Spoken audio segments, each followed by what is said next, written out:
the sky. My baby told me with a sigh, saying words that came across as a doubt. Hai, selamat pagi. Kita lagi, aku mau ngerjain tugas entrepreneur lagi sama temen Indonesia, Ibu Maya, selaku atasan aku. Makasih Ibu udah meluangkan waktunya. Sama-sama. Jadi judul yang aku ambil sekarang tuh rahasia digital marketing di Indonesia Research di era kompetitif. Pertama-tama, aku mau nanya tentang strategi utama Indonesia Research dalam memanfaatkan digital marketing untuk menarik pelanggan baru. Menurut Ibu gimana sih? Sebenarnya ya kalau Indonesis itu mau dibilang digital marketingnya jalan banget sih belum ya kalau dibandingkan dengan mungkin toko-toko lain. Cuma memang yang sangat dimanfaatkan itu iklan ya, iklan, bayar iklan, terus kayak endorse. Yang belum jalan TikTok sih. Yang kita tahu kan sebenarnya TikTok ngaruh banget, cuma kayaknya butuh energi besar ya buat bikin konten segala macam. Jadi belum, cuma itu ngaruh sih, ngaruh buat narik pelanggan, buat orang yang tadinya nggak tahu jadi tahu pas kontennya nyampe ke mereka gitu. Dan FYP TikTok tuh susah ya Bu? Ya susah, kita belum bisa sih, belum, tapi mudah-mudahan nanti akan. Terus menurut Ibu, branding Indonesia di sosial media tuh ngaruh ke penjualan atau emang Indonesia lebih gampang dikenal orang-orang pas setelah ada toko?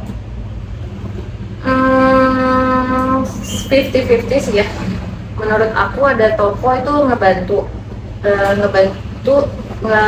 branding juga. Jadi maksudnya bukan karena ada toko terus orang lihat terus nyampe datang, ya itu juga, tapi itu kayaknya nggak ngaruh seberapa persen. Lebih tinggi karena misalnya orang lihat di IG, oh ada tokonya. Nah itu tuh lebih ngaruhnya ke situ sih. Oh ada tokonya, jadi kayak lebih terpercaya aja sih gitu. Ya bukan berarti kalau rumahan nggak terpercaya ya, karena kita juga berangkatnya dari rumahan sih. Cuma kalau ada toko itu orang jadi kayak oh oke, lebih serius nih gitu. Itu sih. Selanjutnya, platform digital apa yang paling efektif sih buat Indonesia user? Untuk saat ini Instagram, kita masih pakai Instagram.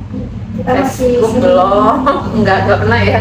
Facebook enggak, ya TikTok ya itu on off masih agak susah menolaknya.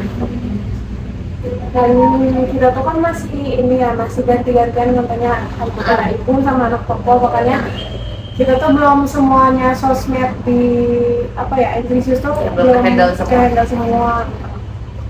Terus mengenai konten dan audiens, jenis konten seperti apa yang paling berhasil menarik perhatian audiens? Nah, pendapat aku ya, maksudnya dari yang udah kita coba itu, menurut aku yang menarik itu yang senatural mungkin. Maksudnya kalau terlalu banyak di setting, terlalu banyak di setting ya, itu biasanya justru lebih susah FYP. Kalau misalnya natural, pendek, natural, senatural mungkin itu biasanya lebih mudah buat FYP sih. Jadi kadang kita lebih banyak kayak yang natural aja sehari-hari di videoin sebanyak mungkin. Selanjutnya, bagaimana cara Indonesia Research mengenali dan memahami target pasar mereka di era digital? Ini agak susah memang. Kita sebenarnya lebih ke, kalau Indonesia sendiri lebih ke waktu itu endorse.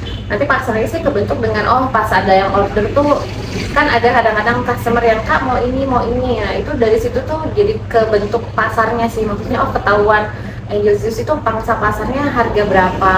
Kita kadang-kadang trial error sih lebih banyaknya, kayak nyoba ngeluarin varian, terus nyoba harga, kadang-kadang di 250 ke atas kurang jalan kalau di Angel Juice kayak gitu-gitu. Jadi lebih coba-coba, banyakan nyoba. Nah, selanjutnya, menurut Ibu, seberapa penting ulasan pelanggan online dalam mendukung strategi marketing Indonesia Research? Sangat penting, karena saya juga kalau belanja biasanya suka ngecek ulasan dulu ya.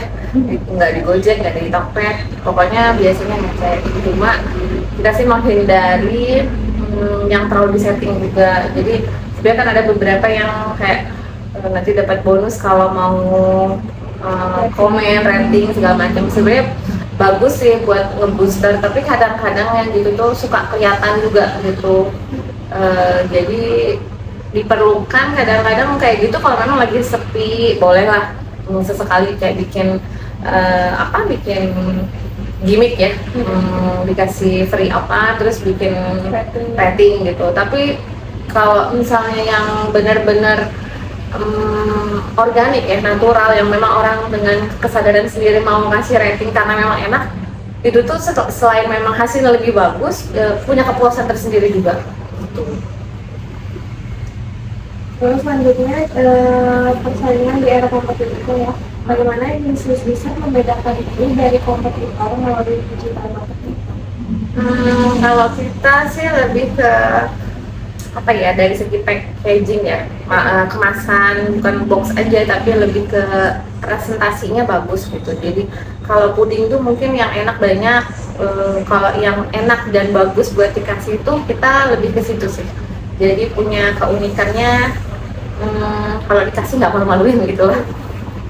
Dan dari awal tuh kan kata ibu, kita tuh dari awal tuh boxnya nggak pakai yang polosan Ya, dari awal. waktu awal banget pakai memang, tapi kayaknya nggak sampai setahun, cuma berapa bulan terus akhirnya memberanikan diri, oh udah deh harus pakai kemasan sendiri gitu yang ada printingan Angelisiusnya, dan itu ngebus banget sih, orang jadi wah rumahan tapi boxnya bagus gitu. Itu sampai sekarang loh, sampai sekarang jadi pujian kasarnya.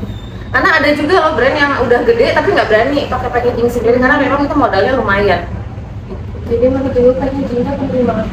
Penting, sangat penting karena Angelisius terbukti dari berdasarkan kemasan aja itu bisa ngebus penjualannya lumayan, bikin trust customer itu, oh ini brand nggak kaleng-kaleng kasarnya gitu ya. Karena memang dari segi dana sebenarnya sama aja, karena kalau kita beli ngeteng yang polosan itu justru lebih mahal sebenarnya, bisa kisaran di atas 10.000. Sedangkan kalau bikin sebenarnya lebih murah, tapi memang nyimpen duitnya aja sih yang minimal order box ya, karena minimal order box. Cuma kalau kita memang berpikir panjang, maksudnya berpikir toh nanti pasti beli, ya nggak masalah selama ada modal. Jadi kalau dulu tahan diri buat beli-beli yang lain supaya bisa ngemodal box dulu gitu. Nah, selanjutnya, apa langkah-langkah yang bisnis bisa untuk tetap relevan di tengah persaingan bisnis riset yang semakin ketat? Strateginya konten itu harus ya, memang sih agak males-malesan, kadang on off terus pengen ada tim khusus tapi kadang masih nyari yang selaras dengan kita tuh agak susah ya, karena yang ngejalanin sama yang orang baru datang tuh agak susah. Nanti ya buat ketemu ya suka nggak cocok gitu, dan ngobrolin supaya sampai cocok tuh agak susah menurut aku. Jadi itu masih pertimbangan. Terus yang kedua, varian sih, jadi harus coba-coba. Kayak misalnya satu contoh ya, kita dulu nyoba Snow Milk Bun. Itu juga nyari momen apa sih yang lagi rame, walaupun nggak bisa semua diikutin karena zaman sekarang orang FOMO ya, dikit-dikit ada rame ini. Jadi harus pakai feeling juga sebenarnya, karena nggak semua juga harus diikutin. Tapi kalau dapat momennya, pokoknya begitu momennya dapat, biasanya lumayan ngaruh. Kayak Snow Milk Bun itu kita momennya pas banget, terus tiba-tiba rame, walaupun kita bukan toko roti sebenarnya, terus jadi varian tetap sekarang kayak gitu. Masih ada aja gitu yang suka. Selanjutnya, apakah ada kolaborasi dengan influencer atau brand lain untuk memperkuat strategi digital bisnis? Ya, biasanya kita ada kerjasama sama influencer makanan, food blogger. Cuma memang yang jadi concern aku tuh sebenarnya sekarang influencer tuh banyak banget. Terus Instagram itu kan punya aturan main sendiri ya, yang mereka sebenarnya nggak bisa atur. Masalahnya harganya tuh sama aja sama kayak dulu, bahkan naik. Sedangkan dulu itu ngaruh banget. Kalau zaman 3 tahun lalu tuh kita nge-endorse tuh, aku aja nge-endorse tuh takut mikir-mikir. Jadi kadang mau nge-endorse tuh takut keramaian, takut nggak ke-handle. Jadi kadang mau nge-endorse tuh lihat dulu, lihat situasi, ke-handle nggak, bahan cukup nggak, box cukup nggak, kayak gitu. Saking sekali nge-endorse tuh langsung bejibun gitu. Zaman sekarang tuh enggak, karena ya tetap aja mereka cuma usaha kasarnya ya bikin konten, tetap yang menentukan siapa Instagram. Kalau dulu mungkin karena konten kreator masih nggak banyak ya, sekarang berjibun gitu, mau yang kecil gede. Masalahnya yang gede sekarang tuh harganya tuh lumayan ya, bisa minimal 2 juta dengan kondisi belum tentu FYP itu sih. Jadi kadang 2 juta bisa kebuang begitu aja tanpa ada penjualan yang signifikan. Kalau dulu kayaknya modal 1.500.000 tuh penjualannya gitu mah sampai nggak balas WA juga susah kayak gitu, saking ambrol gitu langsung pembelian. Jadi ngaruh kalau dulu, kalau sekarang agak susah. Cuma tetap harus sih, karena sekali lagi kita kan media sosial itu berperan penting ya, jadi mau nggak mau sih harus tetap endorse. Selanjutnya, teknologi apa yang digunakan Angel Khusus untuk meningkatkan pengalaman pelanggan? Jadi kayak misalnya di GoFood, GrabFood gitu-gitu paling ramai itu pelanggan itu di via apa sih? Sebenarnya kita masih di pelanggan customer dari Instagram sih ya, cuma sekarang GoFood udah mulai lumayan loh semenjak, nah yang kelihatan ini semenjak ada toko GoFood ini meningkat lumayan, hampir 100% dari sebelum kita punya toko. Angela ada toko juga. Nah kayak GoFood gitu juga wajib pasang iklan, karena ya yang seperti kita tahu yang jualan di GoFood tuh banyak ya. Kebayang orang kalau misalnya buka, siapa yang muncul pertama? Kan itu sebenarnya bayar iklan. Benar nggak sih? Nggak mungkin kita tiba-tiba muncul gitu kan, kecuali memang brandnya dicari, kasarnya mau beli Angela de Coco. Cuma kan harapan kita orang buka yang tadi yang nggak tahu ini apa ya gitu, jadi beli. Dan itu iklan, balik lagi ke iklan. Jadi nggak bisa sih tanpa iklan, memang harus pasang iklan. Selanjutnya, apakah Angel Khusus punya inovasi khusus untuk dilakukan dalam pemasaran digital produk mereka? Pemasaran digital sebenarnya saya lebih concern ke ads ya, lagi mau belajar. Kayaknya memang harus les ya, karena itu sebenarnya ada, setahu saya sih ada ilmunya tersendiri, nggak bisa nyoba-nyoba, karena selama ini cuma kayak pasang ads biasa meta gitu. Sedangkan kalau yang benar tuh ada yang yang mengerti baca SEO-nya kayak gitu-gitu, baca data, dan itu ada ilmunya tersendiri. Sebenarnya banyak agensi yang menawarkan ya, tapi balik lagi menurut aku itu nggak bisa dipukul rata gitu, karena setiap bisnis tuh macam-macam, beda-beda. Sesama toko kue aja menurut aku karakternya bisa macam-macam. Jadi kadang-kadang kalau mau nyewa hire gitu, takutnya terlalu ada pattern sendiri yang nggak masuk ke kita gitu. Jadi aku lebih memilih buat nyari les sendiri, kita coba, nanti kalau udah ketemu sendiri baru cari orang dan kita bisa menjelasin maunya kayak apa gitu. Nah, terus ini tentang tantangan dan solusi. Apa tantangan terbesar yang dihadapi Angel Khusus dalam menjalankan digital marketing? Ya itu, tantangan terbesarnya adalah belajar teknologi yang nggak habis-habis. Baru mau belajar TikTok ada lagi yang lain kayak gitu-gitu ya. Kayak dulu tuh nggak ada loh orang belanja makanan di TikTok, kayak sekarang beli snack aja lewat TikTok. Dulu tuh nggak kebayang, maksudnya buat apa gitu ya, tinggal ke warung depan bisa. Kok sekarang belanja snack yang kasarnya snack di warung ada, kenapa beli di TikTok, kan aneh ya. Cuma ya itu, perilaku tuh memang selalu berubah-berubah. Sepengalaman aku menjalani dari 2018 itu memang betul-betul berubah-berubah, dan kita sebagai pelaku bisnis mau nggak mau ngikutin ya. Jadi nggak bisa bilang gue sih bukan anak TikTok, ya terpaksa nggak bisa kayak gitu. Walaupun nggak harus juga kita ikut joget-joget ya, kita bisa hire orang, tapi maksudnya tantangannya itu benar-benar ngikutin yang cepat banget gitu, cepat banget. Kadang-kadang kita baru mau belajar ada lagi yang baru, mau belajar ada lagi yang baru.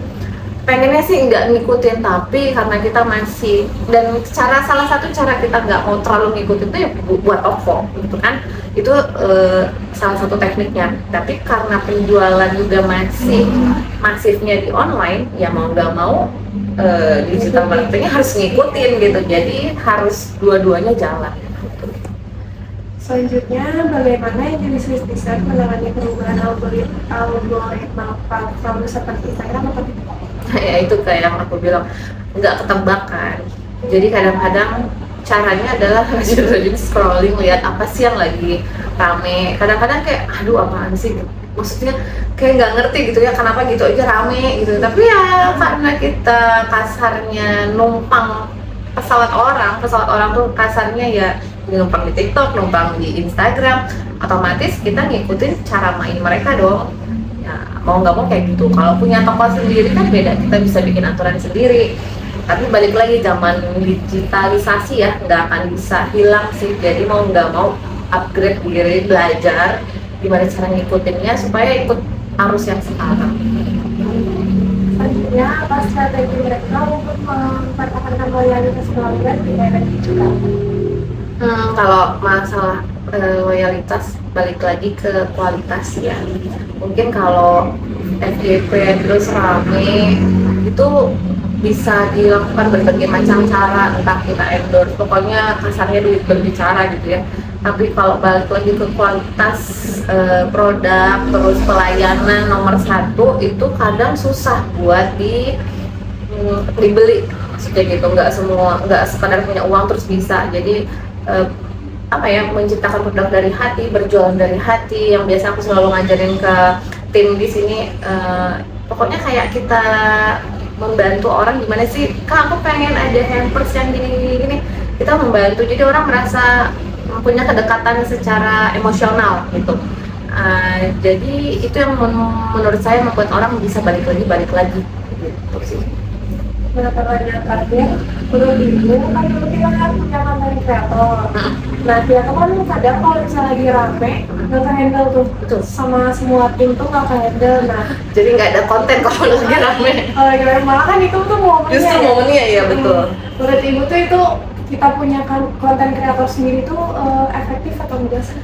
Sebenarnya efektif kalau menemukan orang yang tepat. Kebetulan kemarin itu belum ketemu yang tepat ya, jadi mungkin dia juga masih mencoba-coba jadi konten kreator dan nggak ketemu sih, nggak sesuai dengan harapan yang aku mau. Terlalu standar, terlalu gitu-gitu aja, yang kasarnya ya kalau gitu anak toko juga bisa gitu ya. Harapan saya lebih dari itu. Jadi sebenarnya saya masih ada harapan buat nyari lagi. Cuma ya itu kadang, makanya kenapa saya turun tangan, karena seperti kayak puding juga, ngasih ke tim juga saya pasti bisa dulu, walaupun ujungnya nanti pasti lebih jago mereka karena tiap hari bikin, bener nggak? Tapi saya harus turun dulu, nggak bisa, saya nggak pernah nyuruh sebelum saya bisa. Nah sama seperti konten kreator, akhirnya saya turun dulu, nanti jadi pas ngobrol tuh bisa tahu kita maunya apa, nyambung gitu. Karena kemarin itu menurut saya nggak nyambung apa yang saya mau dengan yang dia tangkep, atau mungkin dia nangkep tapi nggak bisa, itu nggak tahu ya gitu sih. Jadi kedepannya sih tahun ini harusnya sih cepat atau lambat kita harus punya, karena ya balik lagi kita digital ya, ngikutin zaman ya, mau nggak mau sih gitu. Karena kalau misalnya saya yang handle, kerjaan saya masih banyak yang lain. Kalau anak toko yang handle ya, kalau lagi rame ya nggak handle gitu ya, karena kita lebih mementingkan produknya cepet di handle gitu. Gitu aja, terima kasih Bu. Sama-sama. Dadah. Dadah.